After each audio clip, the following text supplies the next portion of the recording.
you support a customs partnership when it comes to the Commons, or is it crazy, like Boris Johnson says?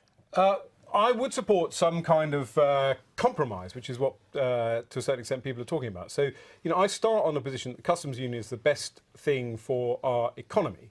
And I profoundly disagree with Dan. This is where I really get quite militant about it, because I don't believe, A, that free trade deals are around the corner, and if they are, they will involve things that the British people are going to find quite hard to stomach. For example, we've heard that Turkey wants to do a free trade deal, but it involves free movement between Turkey and the UK. Now, people can take a view on that. Secondly, I don't believe that we are stopped from trading. Germany trades happily with China. We send trade missions to India. Matt Hancock's in India doing our trade deals. Ed, why is it? Why do you think that no one in Norway, no one in Switzerland, none of the parties in those EFTA countries, the countries that are closest to the EU, want to join the customs union and surrender their ability to do their own trade deals? But this is the other problem I have, which is that the Brexiteers say you can't possibly consider the customs union because we need a clean Brexit, but you want to be part of the single market. So why is it okay for you to say, well, in the interest of our economy, let's join the single market, but in the interest of Brexit, let's not be a member of the customs union? Well, no, it's not in the interest of Brexit.